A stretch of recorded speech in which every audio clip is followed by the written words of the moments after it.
There is a distinct difference between hearing a clock tick and understanding the weight of the gears moving beneath the glass. My grandfather did not teach me how to tell time. He taught me how to respect the machinery that makes time possible. There was no financial crisis. There was only a budget. It's all there. My name is Maya Kensington, and I am 20 years old. 2 years ago, my parents sat me down at our mahogany dining table and calmly informed me that my future had been canceled. They said the family finances had taken a catastrophic hit. They said there was no college fund left, no co-signers for student loans, and absolutely no way to pay the tuition for the Ivy League schools I had spent 4 years destroying my nervous system to get into. I believed them. I folded up my 4.0 GPA, put on a stiff blue polyester vest, and started scanning barcodes at a local high-end grocery store to help pay what I was told was a drowning mortgage. What I didn't know as I stood on my feet for 9 hours a day, smiling at wealthy women buying organic kale and imported cheeses, was that our family wasn't bankrupt at all. And my future wasn't canceled. It had just been reassigned. But here is what my parents didn't know when they took my intellectual property and quietly handed it over to my younger sister. What I would discover on a Tuesday afternoon on the family computer, and what I would do when they asked her to read her masterpiece in front of 150 of the most powerful people in our zip code. My family's country club reputation still hasn't recovered from it. Welcome back to Calm Drama Stories, where quiet people finally get their say and family secrets don't stay buried under the manicured lawns. If stories about standing up without shouting are your kind of stories, drop a comment below and be sure to subscribe. Now, let me take you back to where the lie started. We live in Westport, Connecticut. Westport is the kind of American suburb where success is not a goal, it is a baseline requirement. It is a town where the church bulletin is less important than the annual high school college acceptance list, and where parents treat Ivy League bumper stickers like military medals. Everybody knows everybody's net worth, which is exactly why everybody works so incredibly hard to make sure there are no cracks in the driveway. My father, Richard, is a wealth manager who talks in percentages, yields, and risk assessments. He views life as a portfolio that needs to be perfectly balanced. My mother, Eleanor, runs the local charity gala circuit. She views our family as a luxury brand that requires constant, aggressive public relations. In the Kensington brand, there were two distinct products. There was me, the older daughter. I was quiet, observant, and practically lived in the regional library. I had the grades, the perfect standardized test scores, and the raw, unglamorous academic grit. But I didn't have the sparkle. I didn't play varsity lacrosse, I didn't date the captain of the crew team, and I didn't possess the kind of effortless, golden charisma that looks good in the glossy holiday cards my mother mailed out every December. And then there was Chloe, 18 years old, honey blonde, socially magnetic, and academically entirely average. Chloe was the homecoming queen. She was the girl who could charm her way out of a parking ticket and into any VIP room before she even had a driver's license. To my parents, Chloe was the premium asset. She was the one who could marry well, network flawlessly, and carry the family name into the right social circles. She just lacked the one crucial thing required to complete the Westport picture, the intellect to get into a top-tier university. The summer before my senior year of high school, I wrote my college admissions essay. I didn't hire a $5,000 a month application consultant like the rest of the town. I wrote it myself in the quiet, desperate hours of the night. It was an essay about restoring a broken 1920s pocket watch with my late grandfather.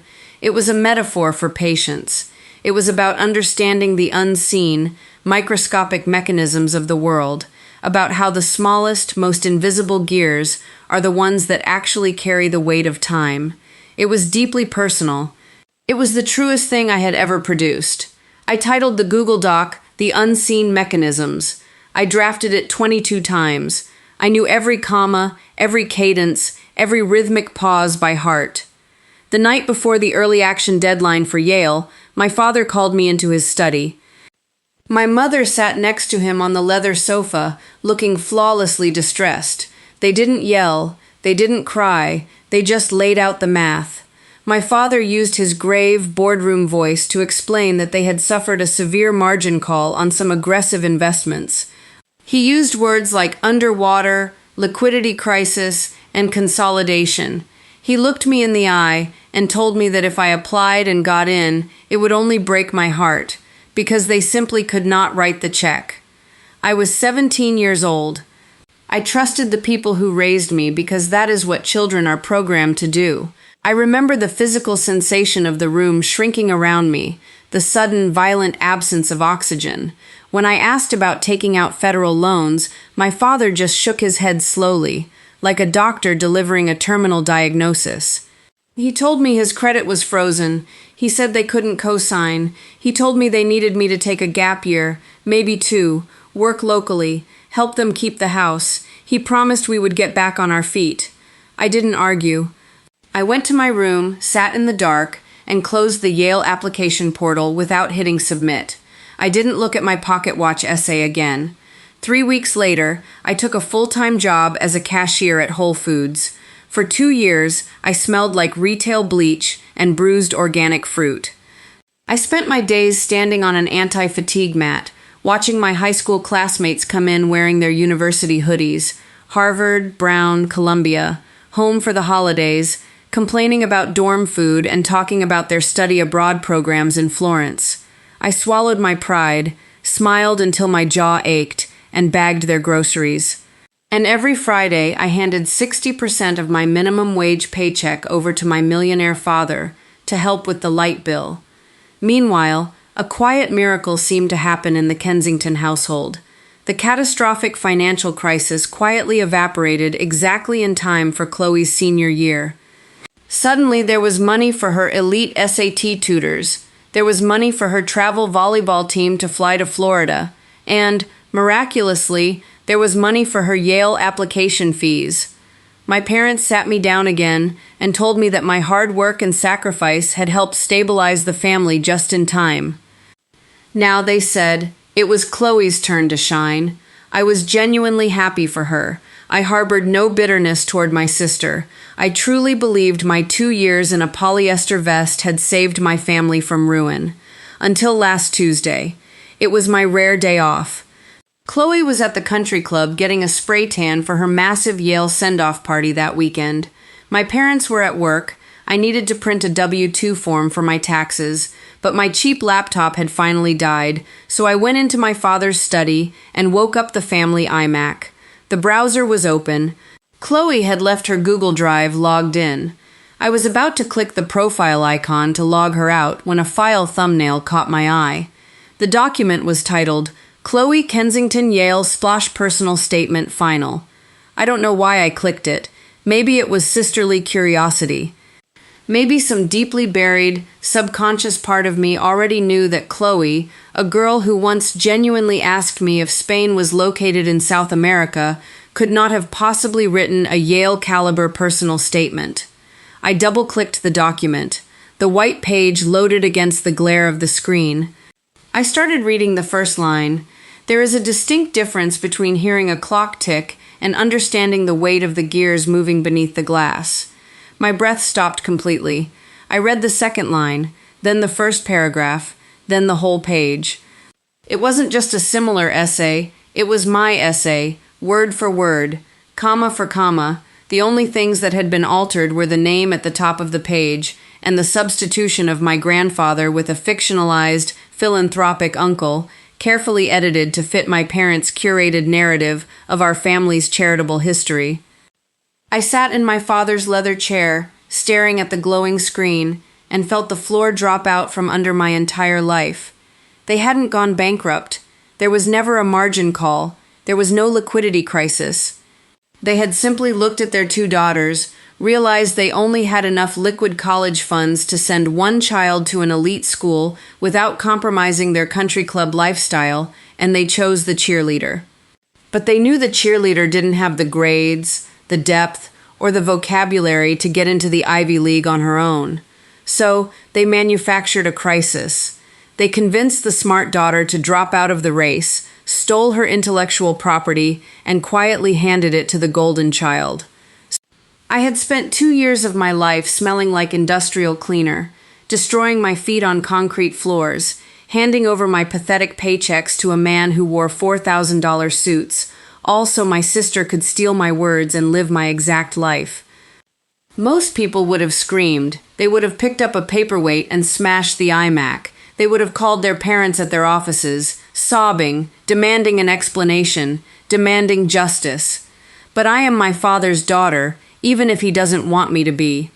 I deal in yields. I deal in long-term returns. Screaming doesn't yield anything but a sore throat and a reputation for being unstable. I didn't cry. My hands didn't even shake. The anger I felt wasn't hot and chaotic. It was cold, precise, and absolute. I moved the mouse, clicked on the File menu, and opened the version history on the Google Doc. I looked at the metadata. There it was, preserved perfectly in the digital amber. The original creation date, August 14th, 2 years ago. The original author, Maya Kensington. I took screenshots of everything.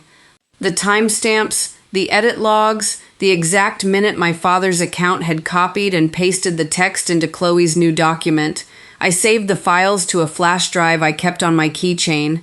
I printed 3 hard copies on my father's laser printer, listening to the machine hum and spit out the evidence of my stolen life. Then I logged out, wiped the search history, shut down the computer, and went to my room to put on my blue polyester vest for the evening shift. I had 4 days until the Yale send-off party, 4 days to prepare my farewell gift for the golden child. The hardest part of a detonation is not the explosion itself. It is the quiet, agonizing countdown that precedes it. The 4 days between my discovery on Tuesday afternoon and the Yale send-off party on Saturday evening required a masterclass in psychological dissociation. To survive in that house, I had to split myself down the middle. I had to let the ghost of the obedient, sacrificial daughter pilot my body through the hallways, while the real me sat somewhere deep behind my own eyes, meticulously calculating the trajectory of the blast radius. On Wednesday, I went back to work at the grocery store. I stood on my rubber anti-fatigue mat under the harsh, humming fluorescent lights, and I scanned barcodes. Beep, beep, beep. For 2 years, that sound had been the soundtrack of my failure, a constant, mocking reminder of where I had ended up while my peers moved on to higher education. But that Wednesday, the sound shifted. It no longer sounded like a dead end. It sounded like a metronome, ticking down the seconds to Saturday night. I watched the patrons of Westport push their metal carts through the aisles. Women who looked exactly like my mother, wearing Lululemon leggings and tennis diamonds, debating the merits of $20 jars of imported raw honey and organic, line-caught salmon. I bagged their groceries with a clinical detachment. I realized, watching them, that my parents were not monsters in the cinematic sense of the word. They didn't lock me in a basement or withhold food. They were simply ruthless pragmatists operating in a town where morality is viewed as a fluctuating currency and appearances are the only tangible assets that matter. In my father's wealth management brain, the family was a corporation. I was an underperforming stock, academically sound, but socially lacking the dividends required to elevate the Kensington brand. Chloe, with her golden hair and country club magnetism, was the blue chip investment. When the corporation realized it only had the capital to fully fund one venture, my father didn't see stealing my essay as an act of profound betrayal. I am almost certain he framed it in his mind as a necessary reallocation of internal assets. He took the intellectual capital from the subsidiary that didn't need it for networking and transferred it to the flagship product that did. It was business. It was horrific, soul-crushing business, but it was just business. On Thursday evening, we sat around the mahogany dining table for family dinner. The physical proximity to the lie was suffocating, yet I ate my grilled asparagus and passed the sea salt exactly when prompted. My father sat at the head of the table, swirling a glass of expensive Pinot Noir, casually discussing the logistics of the catering company arriving on Saturday.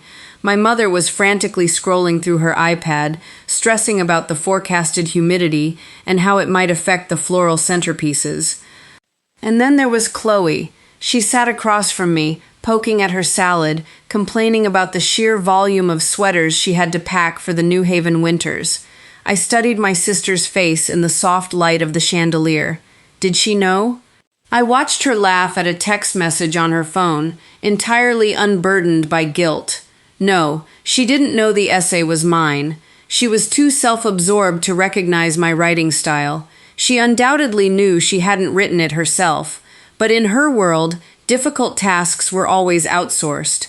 She likely assumed our parents had quietly hired an elite ghostwriter, one of those underground academic fixers who charged $10,000 to guarantee an Ivy League admission. She was trained from birth to accept the easy path without looking too closely at who paved it for her. She wasn't an evil mastermind, she was just the beautifully pampered beneficiary of my quiet assassination. They sat there, eating their dinner, breathing the same air as me, entirely unaware that I held their social execution in my pocket on a generic plastic flash drive. I looked at their hands. I looked at their mouths as they spoke. I realized the most chilling part of the entire ordeal. They had successfully erased my future, stolen my words, and condemned me to a life of manual labor, and they didn't even have the decency to feel haunted by it. They slept perfectly fine at night. Friday was dedicated to the logistics of my wardrobe. My mother had purchased a dress for me to wear to the party. She had left it hanging on my bedroom door in a clear plastic garment bag. It was a pastel beige silk slip dress. It was soft, muted, and entirely compliant, designed specifically to make me blend into the background of the professional family photographs she had commissioned. It was the dress of a supporting character. I stood in my bedroom, looking at the beige silk. Then I looked at my closet floor, where my grocery store uniform lay in a crumpled heap. For 2 years, my mother had spun a brilliant narrative around town regarding my employment. Whenever the other country club wives asked why the brilliant Maya Kensington wasn't at college, my mother would sigh warmly and talk about my independent spirit and my desire to learn the value of a dollar from the ground up. She used my minimum wage retail job as a public relations prop to show how grounded and humble the Kensingtons were, contrasting us with the spoiled brats of Westport. I looked back at the beige dress. No, I wasn't going to let her dress me up like a respectable middle-class success story for the cameras. They had bought and paid for a grocery store cashier. I was going to give them exactly the aesthetic they had engineered. When Saturday morning arrived, the Kensington estate transformed into a full-scale production set. The caterers arrived at 8 in the morning in 3 white box trucks. A massive, sweeping white canvas tent was erected on the manicured back lawn, strung with hundreds of Edison bulbs that would glow like floating stars once the sun went down. The floral arrangements, cascading towers of white hydrangeas and pale yellow roses, cost more than what my first year of state college tuition would have been. The sheer, staggering expense of the party was the final insult. It was the undeniable physical proof that there had never been a financial crisis. My mother orchestrated the chaos with the frantic, terrifying energy of a theater director on opening night. She barked orders at the waitstaff, adjusted the table linens by microscopic fractions of an inch, and handed me a relentless list of menial errands. "Maya, sweetheart, the ice delivery is short. I need you to drive to the distributor," she instructed, not looking up from her clipboard. "And make sure your car is parked down the street so the valet has room for the guests. Oh, and try to stay out of the photographer's way until we do the immediate family portraits at 8 o'clock. I nodded. I smiled. I was the perfect, accommodating, invisible daughter. I drove to get the ice. I moved my rusted 10-year-old sedan 3 blocks away. I helped the caterers carry boxes of champagne glasses into the kitchen. Throughout it all, I felt the sharp, rectangular edge of the flash drive pressing against my thigh in my pocket. I had spent the morning printing crisp, high-resolution copies of the Google Doc metadata, the time-stamped edit logs, and the side-by-side text comparisons. I folded the papers neatly and slid them into the deep front pockets of my blue polyester work apron. By 6 in the evening, the sun began to set, casting long, golden shadows across the lawn. The Edison bulbs flickered to life, bathing the white tent in a warm, cinematic glow. The guests began to arrive. I stood by the kitchen window, watching the parade of wealth pull up to the valet stand. BMWs, Teslas, Range Rovers, and Mercedes sedans filled the driveway. Women in designer cocktail dresses and men in tailored summer suits poured into the backyard, clutching gift envelopes and carrying an air of absolute entitlement. The town's elite had gathered to celebrate a fraud, to toast to an illusion built on my stolen labor. In the upstairs master suite, I knew Chloe was being zipped into a designer gown, while my mother adjusted her pearls. I stood alone in the stainless steel kitchen. I reached into my bag and pulled out my uniform, the stiff blue vest, the black, non-slip rubber shoes, the name tag that simply read, Maya. I put them on. I smoothed the polyester down. I patted my apron pockets to feel the folded printed evidence waiting inside. The ambient noise of clinking champagne flutes and soft jazz drifted in from the lawn. The stage was set. The audience was seated. The wait was over. I took a deep breath, pushed the kitchen doors open, and walked out into the party. The white canvas tent hummed with the collective wealth of Fairfield County. Under the warm, amber glow of the Edison bulbs, 200 guests moved like figures in a well-choreographed play, holding crystal flutes filled with vintage champagne and laughing at jokes that didn't require much thought. It was the quintessential Westport gathering, an exquisite synthesis of status, pedigree, and performative joy. My mother was working the room with the precision of a seasoned diplomat.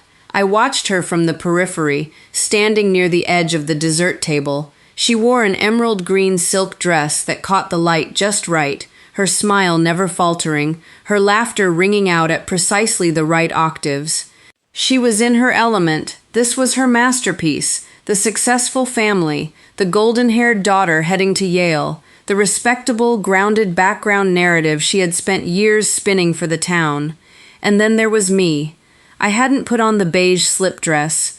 Instead, I stood in the middle of a high society garden party wearing my grocery store uniform, the stiff blue polyester vest, the black non-slip shoes, and the plastic name tag pinned to my chest that read Maya in bold black letters.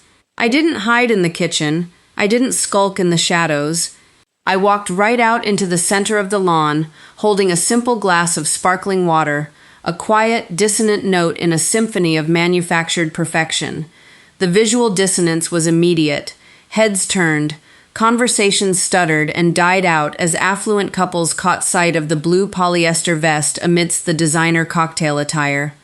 A few women paused with their champagne flutes halfway to their mouths, their eyes widening in sudden, delicious confusion. They didn't know how to categorize me. In their world, everyone fit into a neat, predictable box. A grocery store cashier did not belong at a 500-person Yale send-off party hosted by a wealth manager. My mother saw me first. I watched the exact millisecond her social programming short-circuited, her smile locked in place, her eyes hardening into glacial fury as she scanned the blue vest, the name tag, and the absolute defiance written across my posture. She started to cut across the lawn toward me, her heels sinking slightly into the manicured turf, her expression twisting into a tight, panicked mask she would undoubtedly try to explain away as a quirky, endearing eccentricity if anyone asked. Before she could reach me, the silver ring of a spoon tapping against crystal cut through the murmurs of the crowd. It was my father. He stood at the head of the long wooden banquet table, tall, silver-haired, radiating the effortless authority of a man who managed millions of dollars and believed he could manage anything else just as easily. He smiled warmly at the assembly, raising his champagne glass, signaling that it was time for the toast. The crowd parted, drifting toward the tables, their attention instantly captured. My mother froze halfway across the lawn, caught between the social imperative of maintaining appearances for the guests and her desire to drag me behind a hedge and throttle me. She chose the party. She forced her smile back on, smoothed the front of her emerald dress, and glided to the side of the table, her eyes burning holes into the side of my head.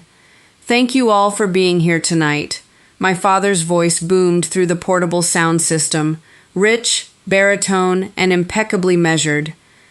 As many of you know, raising daughters in today's world is a masterclass in patience and perspective.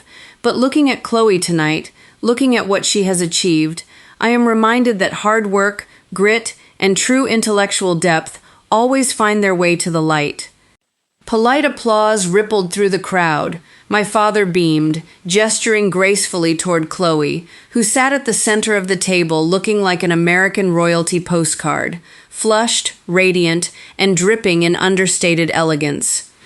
When Chloe was preparing her application for Yale, my father continued, his voice dropping into a tone of profound paternal pride, she didn't rely on consultants or shortcuts. She sat alone at her desk late into the night, wrestling with ideas that most adults spend a lifetime trying to articulate. Her personal statement wasn't just an essay, it was a revelation. It was a reflection of her soul, her patience, and her unique understanding of the world. With your permission, I'd like to invite my brilliant daughter, Chloe, to stand up here and read an excerpt of the essay that earned her a place among the best minds of our generation. The applause that followed was deafening. The Westport elite loved a good prodigy story. They loved the mythology of the brilliant, beautiful young woman conquering the Ivy League because it validated their own high-stakes investments in their children. Chloe stood up, blushing prettily, playing the part of the humble genius to absolute perfection. She smoothed the front of her white lace designer dress, accepted the wireless microphone from my father with a graceful nod, and stepped toward the center riser. The silence that settled over the tent was absolute. 200 people leaned in, waiting to hear the profound, intellectual brilliance of the Kensington family heir. Chloe cleared her throat, looking down at the heavy cardstock paper in her hand, where the words had been printed out for her. She opened her mouth, her voice clear and bright, and began to read the first sentence. There is a distinct difference between hearing a clock tick and understanding the weight of the gears moving beneath the glass. Out in the audience, people murmured appreciatively.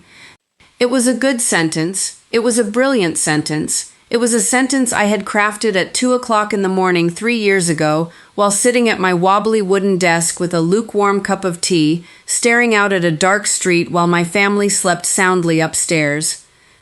Chloe continued reading, her voice soaring through the speakers, reciting my memories, my metaphors, my grandfather's pocket watch, my sleepless nights, and my intellectual blood, sweat, and tears, selling it all as her own personal epiphany to an audience of rich strangers who nodded along in rapt, unearned admiration.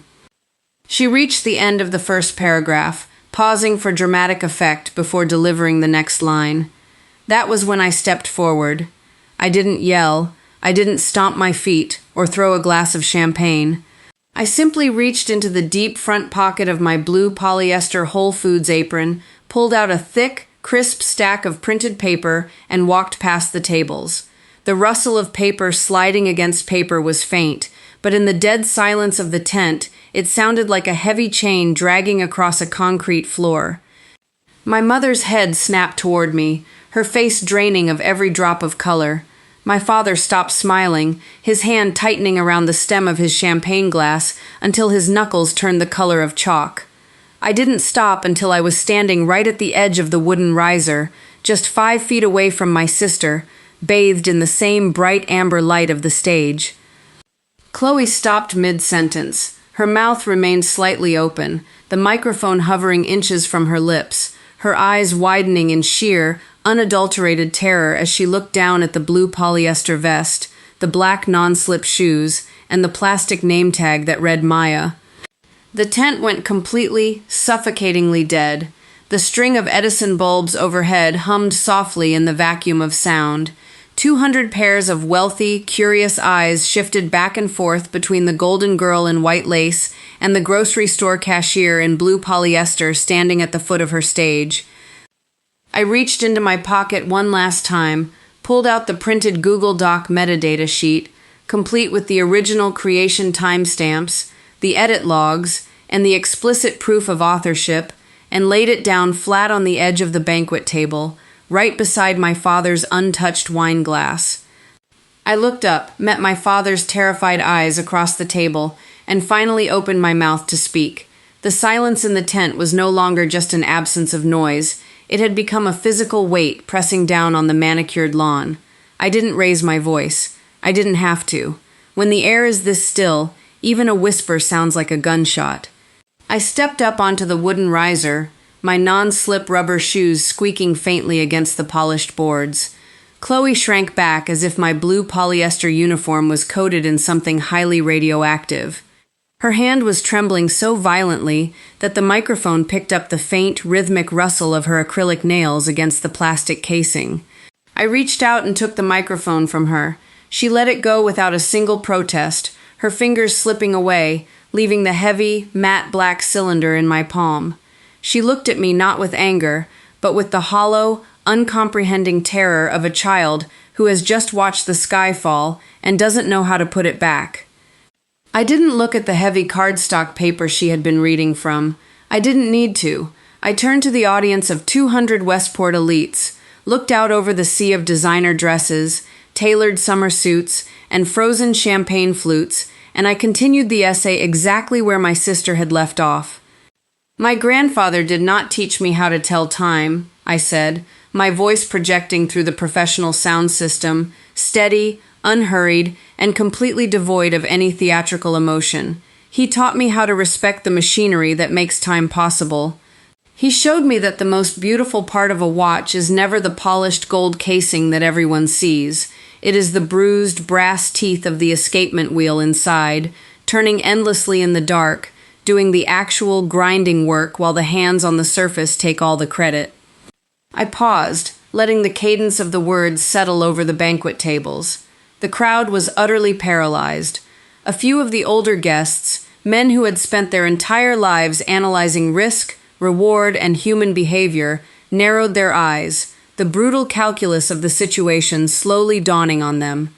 They were looking at a girl in a stained grocery store apron reciting a Yale admissions personal statement from memory, with the precise, rhythmic intonation of someone who had bled over every single syllable. The juxtaposition was too jarring to be a prank. It had the undeniable, heavy ring of absolute truth. I turned my head slightly, catching my father's gaze at the head table. His jaw was locked so tightly I thought I might hear his teeth crack. The veins in his neck were standing out in stark, rigid lines against his crisp white collar. For a man who had built an entire career on maintaining absolute control over volatile markets, he was currently watching his 50-year personal reputation evaporate in real time, and he was completely, terrifyingly powerless to stop it. He couldn't cut my microphone. He couldn't call security. Any attempt to silence me now would only confirm his guilt to the jury of his peers sitting in the audience. "That is the second paragraph of the essay," I said, my voice dropping into a conversational, almost academic register that cut through the humidity of the evening. I wrote it 2 years ago, sitting at a wobbly thrift store desk in my bedroom on the night of August 14th. I know this, and I can unequivocally prove this, because the Google document version history records every keystroke, every deleted comma, and every late-night revision over a span of 3 months. It also records the exact minute, 4 days ago, when my father's primary administrative account opened my private, archived file, copied the entire text, and pasted it into a new document titled Chloe Kensington Yale Personal Statement Final. A low, collective gasp rippled through the tent. It wasn't a gasp of shock at the act of plagiarism itself. These were people who hired expensive fixers, legacy consultants, and legal loopholes to bend the rules of admission every single day. It was a gasp of horror at the public, undeniable exposure of it. In Westport, Connecticut, you could be ruthless, you could be cunning, and you could buy your way into anything, but you could never ever be caught being crass about it. And stealing from your own child to artificially inflate another was a social crime beyond the pale. My mother let out a small, strangled sound from the edge of the lawn, something like a bird caught in a steel snare. She took a half step toward the riser, her hands fluttering helplessly at her sides. Her meticulous social programming was desperately scrolling through its database, trying to find a polite, face-saving way to interrupt a live, public execution. There was none. She stopped dead in her tracks, her emerald silk dress suddenly looking less like a symbol of social triumph and more like the bright, tragic coloring of a poisonous insect that had just been crushed under a boot.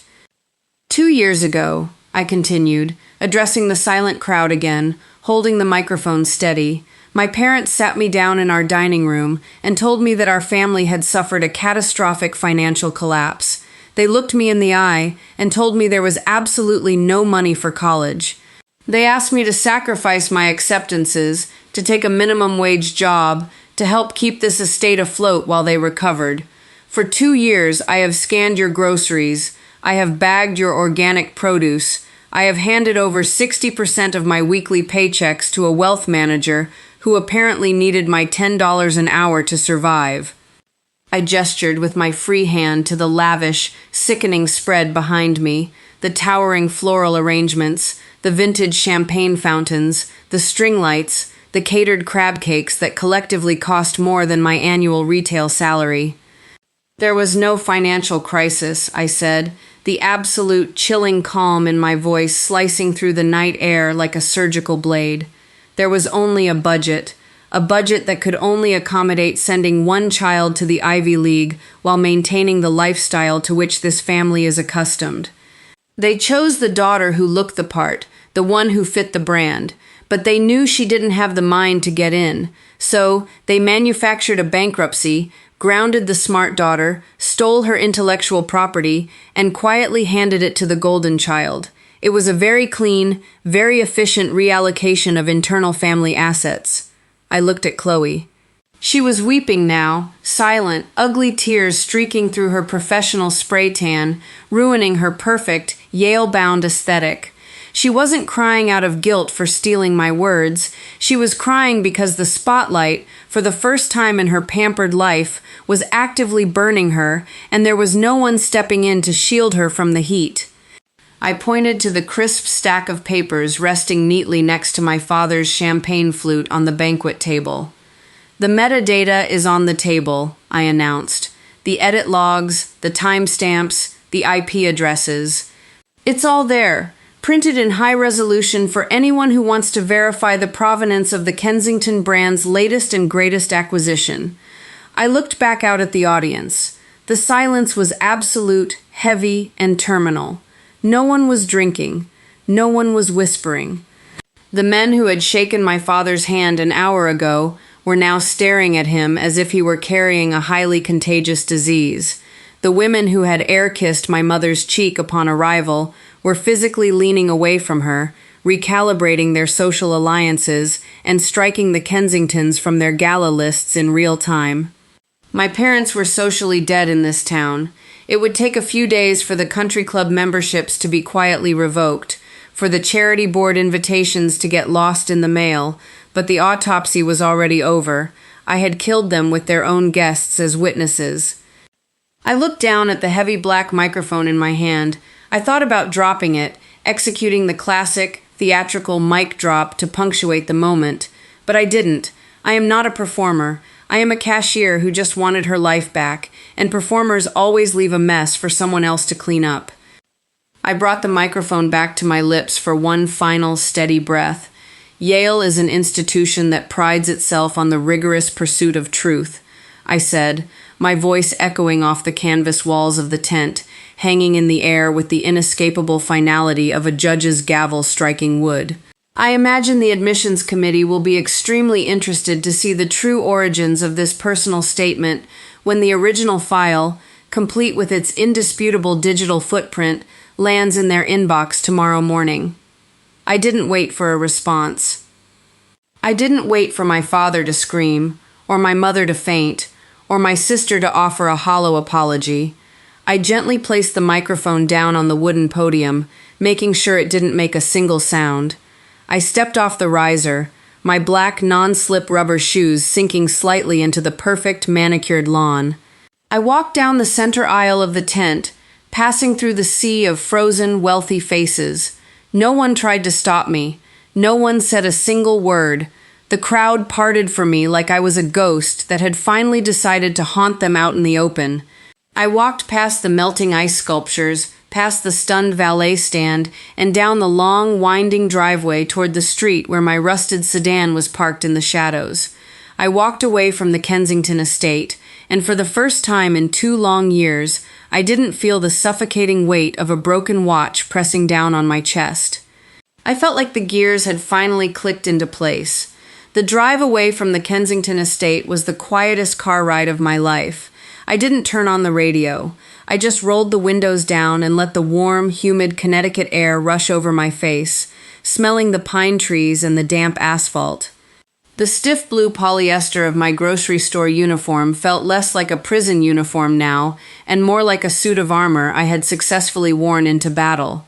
The flash drive was still heavy in my pocket, a small, plastic rectangle holding the total sum of my family's ruin and my own liberation. I didn't go back to the house that night. I drove straight to a cheap motel off Interstate 95, paid for a room in cash using the tips I had saved over the past 2 years, and slept for 14 solid hours. When I woke up on Sunday afternoon, the world had not ended, but the Kensington brand had certainly filed for moral bankruptcy.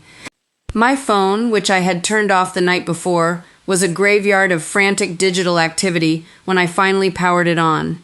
There were 47 missed calls from my mother, 12 from my father, and a barrage of unhinged text messages from Chloe. I didn't read any of them. I deleted the voicemails unheard, blocked their numbers, and opened my email app. I attached the Google Doc, the high-resolution screenshots of the metadata, and a brief clinical cover letter to a new email addressed to the Dean of Admissions at Yale University, as well as the regional admissions officer for our zip code. I didn't use emotional language. I didn't call my parents monsters or my sister a fraud. I simply stated the facts of the intellectual theft, provided the indisputable digital evidence, and hit send. It was a very clean, very efficient reallocation of justice. The fallout in Westport was not explosive. It was a slow, agonizing suffocation by social exile, which, in that town, is a fate far worse than a quick death. I heard about the aftermath through the grapevine of the grocery store, from the sympathetic cashiers and the chatty deli managers who lived in the neighboring towns and relished the downfall of the local aristocracy. The Yale send-off party had dissolved within 30 minutes of my departure. Guests had muttered strained excuses about early mornings and babysitters, fleeing the tent as if the floral arrangements were actively emitting toxic gas. By Monday morning, the rumor mill had crystallized into absolute, verified fact. The metadata printout I had left on the banquet table had apparently been photographed by a very opportunistic hedge fund manager's wife before my father could snatch it away, and the image had circulated through the country club group chats with the speed of a digital wildfire. My father's wealth management firm, a boutique agency heavily reliant on the trust and personal relationships of the local elite, suffered an immediate and catastrophic bleed. You cannot manage the multi-million-dollar portfolios of men whose intelligence you have so brazenly insulted, and you certainly cannot do it after being publicly outed for stealing from your own child to cut corners. Clients pulled their accounts quietly, offering vague excuses about shifting market strategies, but the message was clear. Richard Kensington was no longer a safe investment. My mother resigned from the charity gala board 3 days later, citing sudden family health concerns. She stopped going to her morning tennis matches and deleted her perfectly curated social media accounts. The house in Westport, the manicured lawn, the mahogany dining table, the pristine driveway, had become a very expensive, very beautiful tomb. And Chloe, the golden child, learned a very harsh lesson about the structural integrity of a life built on someone else's foundation. On Wednesday afternoon, 4 days after the party, Yale University officially rescinded her offer of admission. The email I sent had triggered an immediate review, and the university, fiercely protective of its academic integrity, did not hesitate. Without my words to prop her up, Chloe was left with her average grades, her social magnetism, and a scandal that made her radioactive to any other top-tier institution. The irony, of course, was that she probably could have gotten into a perfectly respectable state school on her own merits, but my parents' obsession with the Ivy League brand had left her with absolutely nothing. I didn't stick around to watch the ashes settle. I had a life to rebuild, and I refused to do it in the shadow of their ruin. Within a week, I packed everything I cared about into my rusted sedan, handed in my 2 weeks' notice at the grocery store, and drove north to Boston. I used the money I had saved over 2 years of scanning barcodes to rent a small, drafty studio apartment above a bakery. It smelled like yeast and burnt sugar, and it was the most beautiful place I had ever seen because it belonged entirely to me. I enrolled in night classes at a local community college, determined to rebuild my academic record.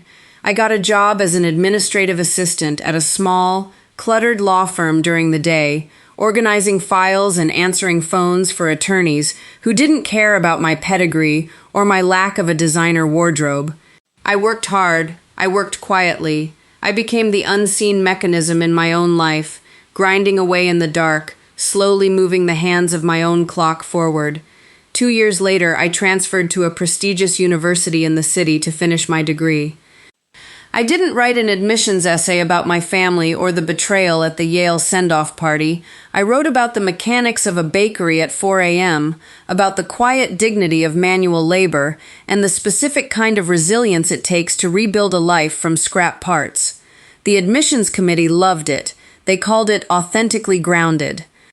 I haven't spoken to my parents or my sister since the night I left the microphone on the riser.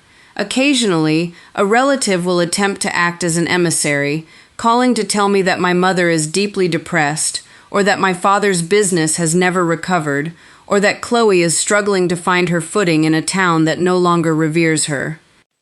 They suggest, with that gentle, suffocating tone of familial obligation, that I should be the bigger person, that I should reach out, that enough time has passed. I listen politely, and then I hang up. Forgiveness is a luxury, and I spent 2 years handing my paychecks over to people who didn't deserve them. I am done giving away things I cannot afford to lose. I do not owe them closure. I do not owe them the comfort of absolution. My parents engineered a crisis to steal my future, and I simply engineered a truth to take it back. Sometimes, late at night, I sit at my desk in my apartment, listening to the city hum outside my window. I keep the original printout of the Google Doc metadata pinned to my bulletin board, right next to my acceptance letter and my Dean's List certificates. It is a reminder of the night I learned the most important lesson of my life. The people who build their empires on your silence will always eventually ask you to hand them the matches. The secret is learning how to smile, take the matches, and light the whole thing on fire yourself, without ever raising your voice. If someone in your life is asking you to set yourself on fire to keep them warm, maybe it's time to let them freeze. Drop a comment below and let me know if you would have hit send on that email to Yale. Hit subscribe for more stories where the quiet people finally get the microphone, and I'll see you in the next one.